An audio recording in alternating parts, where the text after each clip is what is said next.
Ang kampanay tuluyang manggigising. Di ba nagising ka?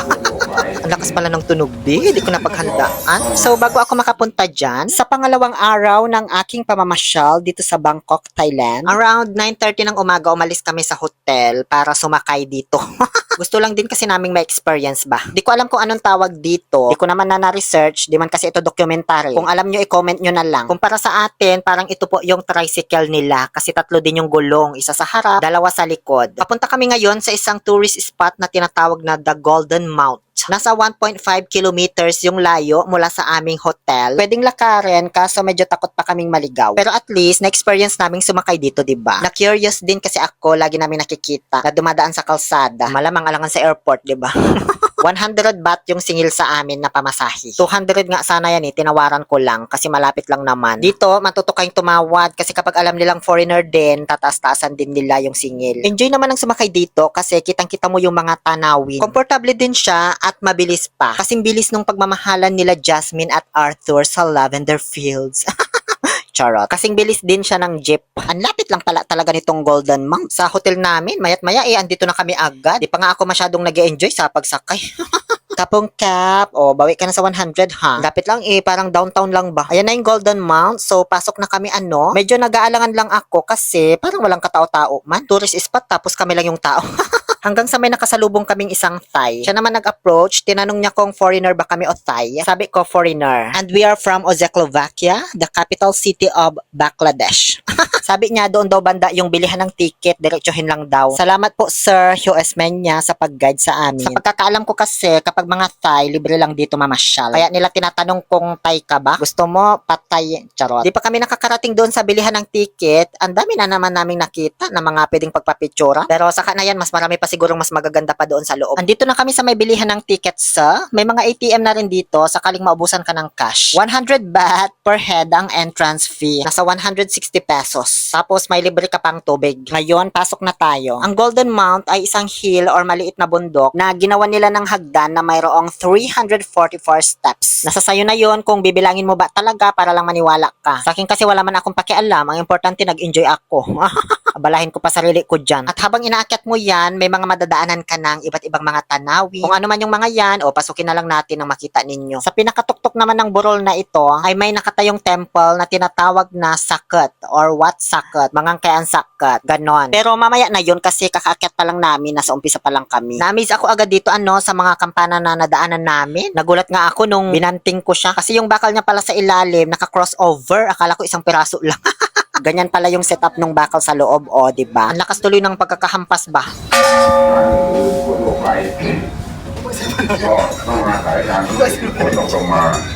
Huwag kayo masyadong ma-amaze sa mga kampanang madadaanan nyo kasi sobrang dami palang madadaanan na ganyan dito. Mananawa kayo. So, umakyat pa ako kasi sayang naman tong hagdan. Ewan ko kung pang ilang steps na ito, basta kita na yung overlooking view ng Bangkok. Ayan ang dami na namang kampana, 'di ba? Nag-shoutout lang ako diyan saglit kasi may nagpapabati para sa birthday niya. Sakto kasi ang ganda ng background sa likod. Background sa likod? Kapong Cap.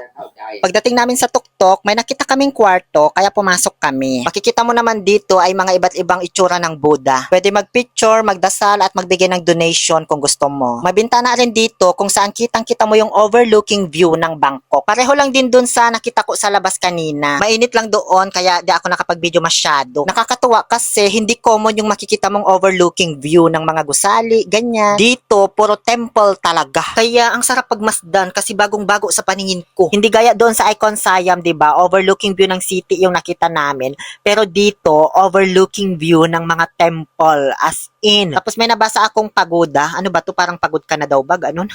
Kaya umakyat kami, ang sikip ng akyatan dito, isang tao lang talaga kasya. Dito na pala yung rooftop at dito na rin matatagpuan yung Wat Saket or Saket Temple. Kaso, may mga nakabalot na muskitero. Nire-renovate yata nila o baka pinipinturahan, ganun. Basta sarado siya. May upuan din kung gusto mong tumambay dito sa rooftop, tanghaling tapat. Tapos may mga pagawaan din ng puto kalasyaw kung nagutom ka.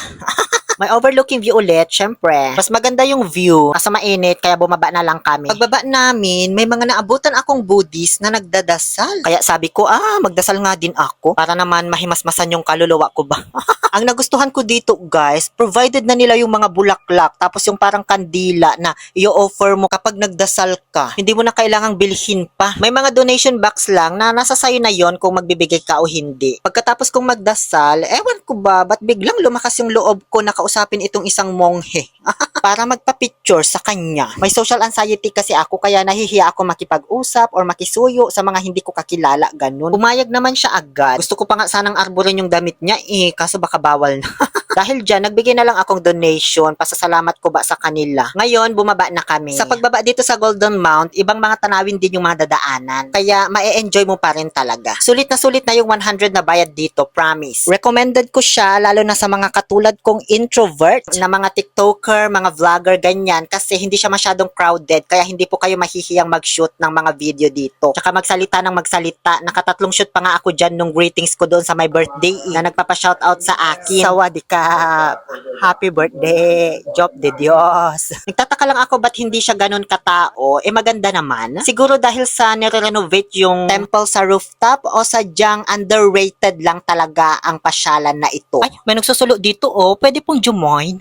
Habang pababa, may nadaanan kaming mga estatwa ng vulture na kumakain ng patay na tao. Naging interesado ako, guys, kaya binasa ko yung nakasulat. Ayan basahin nyo din. Di ba naintindihan nyo?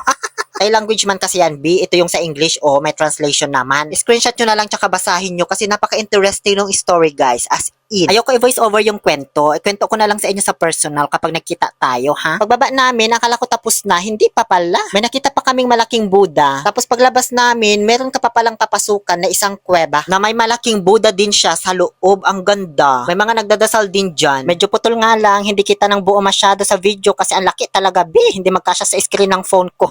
Hanggang sa nakabalik na kami dito sa mismong pinagbilhan namin ng ticket kanina. So dito na po natatapos ang pamamasyal namin dito sa Golden Mount. Paglabas namin, hindi muna kami sumakay dito sa parang tricycle. Naglakad-lakad lang kami konti ng kapatid ko. Ayan may foreigner din na naglalakad. Hanggang sa may nag-approach ulit sa amin na Thai, tinanong kung saan yung susunod na destination namin. Go by walking. By walking is no problem. We're willing to ride by walk. It's direct. Thank you.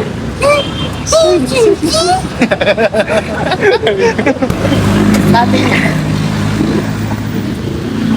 lakarin na lang daw by walking. Sasakay sana kami, sayang yung 100 cut kung sasakay pa kami. So lakarin na lang daw papuntang Marble Temple from the Golden Mount. Hindi naman kami nagsisi kasi ang ganda naman pala ng mga madadaanan mo kapag naglakad ka. Para ka lang nasa Korea. Nasa 2 kilometers yung layo mula sa The Golden Mount patungong The Marble Temple, ha? Pero hindi namin masyadong nainda yung pagod tsaka init kasi mag-enjoy ka naman. Kaya suggestion ko lang sa inyo, hanggat kaya nyong lakarin yung isang destinasyon na pupuntahan ninyo, lakarin nyo na lang. Kasi mas ma-enjoy nyo pa yung pag-explore sa Thailand. Marami kayong mga madidiscover, ganun. Marami din kaming mga nakakasalubong na mga foreigner na naglalakad talaga. May nakasalubong nga kami dyan na dalawang Japanese. Tapos sinasakay nung parang tricycle nga, sabi nung dalawa, "No, thank you, we love to walk," sabi. Diba? Sipag nila maglakad talaga. Ganito yung mga tanawin na nadaanan namin sa aming paglalakad papuntang Marble Temple. Ayan, diba? Ang gaganda. Di ka magsisisi. Basta masipag ka lang, tapos kaya mong tiisin yung init. Yung iba kasing mga foreigner, gusto nilang nangingitim sila. Kaya gustong-gusto rin nilang maglakad sa init, pero ako di ko kaya, B. Kaya ayan, nagpayong na lang ako. Ang itim-itim ko na nga, mangingitim pa lalo. Pagkatapos ng halos kalahating oras ng paglalakad, sa wakas nakarating na rin kami sa Marble Temple. 100 baht ulit ang entrance. Tingin ko nagtaas na sila kasi yung nasa itinerary namin 20 baht lang. Ganon din nung sinearch ko online, 20 baht yung nakalagay. Pero dito 100. Ganyan yung itsura niya sa harapan, sa labas. Maganda siyang background sa picture kaso ang hirap niya pagkasyahin sa camera. Kailangan naka 0.5 ka. Ang haba kasi niyan. Pwede pumasok sa loob basta tanggalin lang yung sapatos. Ganon naman talaga kapag pumasok ka sa mga templo nila. Ganyan itsura sa loob, maraming Black Buddha kang makikita. Tapos ganito naman itsura sa mismong loob ng temple, yung pinagdadasalan na nila talaga. Paglabas namin, dinouble check ko yung mga ginamit, kung marmol nga talaga ito. Kaso habang dinodouble check ko, hindi ko man pala alam kung ano talaga itsura ng totoong marmol. Kaya hinayaan ko na lang. May park din na pwedeng tambayan o pasyalan sa may likuran ng templo na ito. Magaganda rin yung mga makikita mo ha. Marami ka rin makukuhang picture dito, panigurado. Pwede na rin ito sa 100 baht. Medyo disappointed lang ako kasi nag-expect ako na yung entrance fee is 20 baht lang talaga. Di man ako aware na nagmahal na pala o sadyang mali lang yung nakita ko. Tapos nilapitan lang namin ito saglit kasi akala ko mga kanyod na hindi gumagana. Yung pala, tambol. Ganito pala mga tambol nila dito, B. Ang haba, tas ang lalaki pa. Akala ko pa nga turotot tambol pala. Isang buong kahoy yata talaga siya guys, tapos ginawang tambol. Mayat maya ay umuwi na rin kami ng kapatid ko kasi sobrang init na talaga. Mag-aalas 2 na ng hapon, di pa kami nagla-lunch. Sumakay na ulit kami dito sa may tricycle nila, 120 baht hanggang sa aming hotel. Yun lamang po sa ngayon. See you on next part. Muli ito po ang inyong Happy Pill Oliver Castro na nagsasabing, no to toxicity, let's make people happy.